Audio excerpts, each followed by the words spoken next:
Let's rock, baby.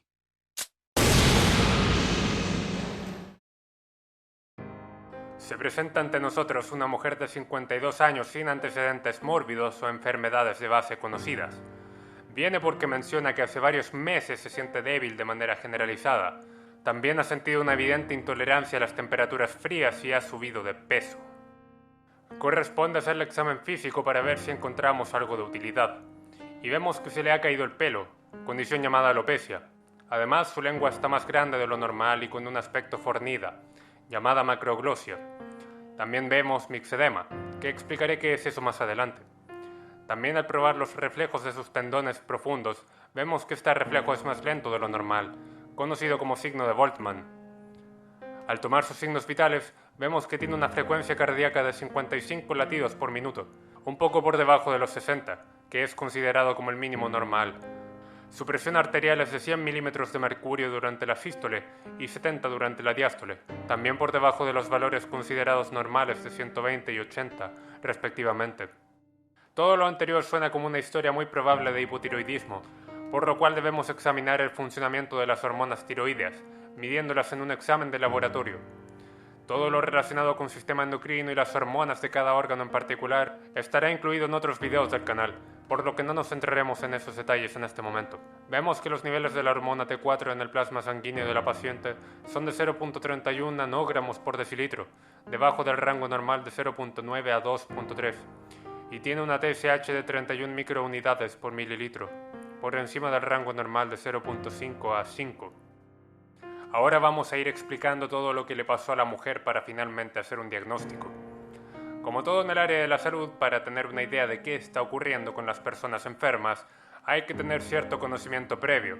Y en este caso, para sospechar de hipotiroidismo hay que saber qué es esta enfermedad, la cual no es más que una disminución en el efecto de las hormonas tiroideas, pero especialmente de la hormona T3, que es la que realmente actúa en el cuerpo.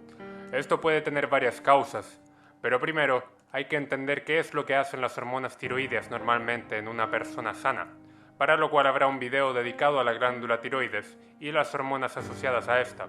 Y ahora haremos un resumen. En nuestro sistema nervioso central, en una región llamada diencéfalo, encontramos un órgano, el hipotálamo, compuesto por muchos núcleos como si fueran globos amontonados. Algunos de estos tienen la función de sintetizar hormonas.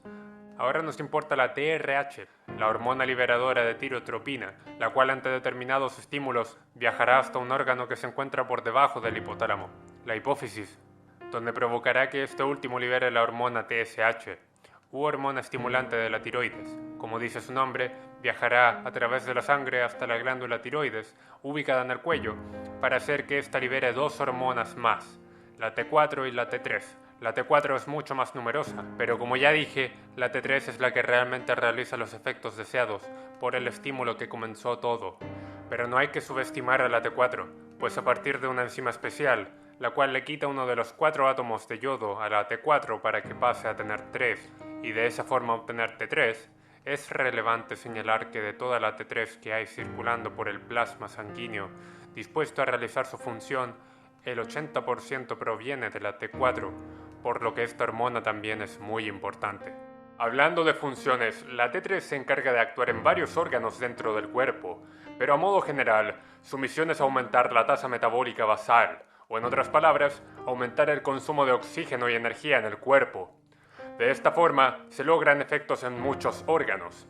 Por ejemplo, en el corazón, aumenta su actividad de contracción y la frecuencia con que éste se contrae, es decir, inotropismo y cronotropismo, respectivamente, lo cual provocará un aumento de la presión arterial. En el sistema respiratorio, aumentará la frecuencia respiratoria aumentando la oxigenación del cuerpo. También aumentará la maduración del sistema nervioso central, incentivando la formación de vainas de mielina en los axones de las neuronas, lo cual hace que la información viaje más rápido. Estimula el metabolismo de los carbohidratos, aumenta la temperatura del cuerpo y podríamos estar así varios minutos. Pero con esta información ya tenemos suficiente para entender lo que ocurrió con la señora. Existen varias causas por las cuales podría disminuir la actividad de las hormonas tiroideas, según si el problema está a nivel de la tiroides, la hipófisis o el hipotálamo. Se habla de hipotiroidismo primario, secundario o terciario, respectivamente, lo cual se comprueba con la medición de las hormonas. También puede ser por causas congénitas, es decir, que el paciente las tiene de nacimiento, o adquiridas.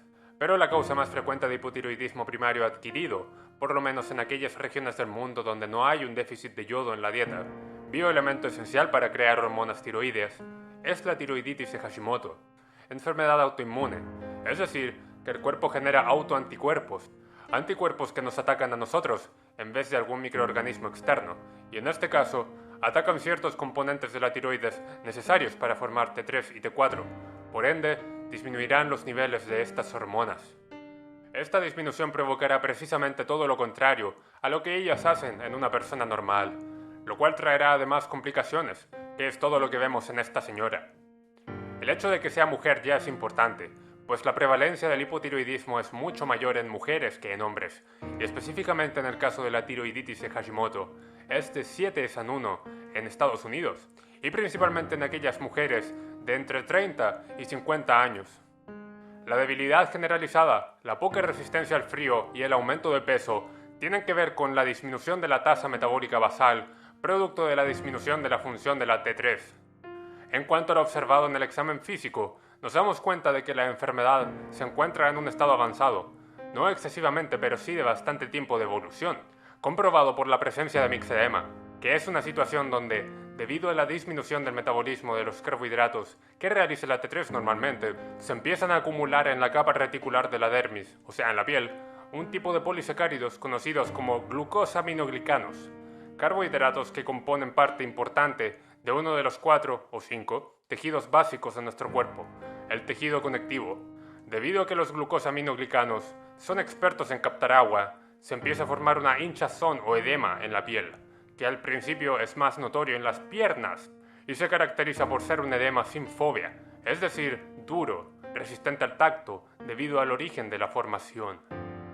La acumulación de carbohidratos en el tejido muscular de la lengua también podría explicar el tamaño aumentado de esta o macroglossia, mientras que su alopecia, si bien no encontré una teoría muy exacta, es un signo que también se ve en dermatitis atópica, donde se cree que la pérdida del cabello es debido a procesos inflamatorios en la piel o a la disminución de la función del sistema nervioso periférico, lo cual tiene sentido en el caso del hipotiroidismo, porque perdemos la maduración del sistema nervioso, condición que también nos puede llevar a explicar el retardo en los reflejos de la paciente.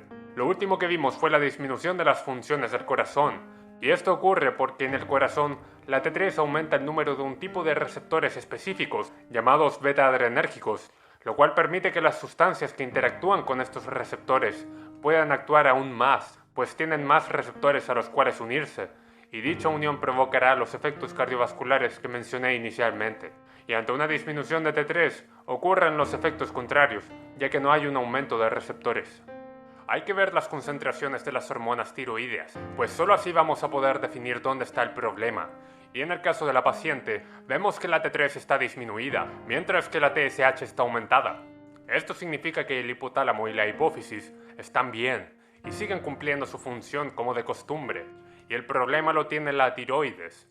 Y en un intento desesperado por arreglar el problema, se libera más TSH, razón por la que esta hormona está aumentada.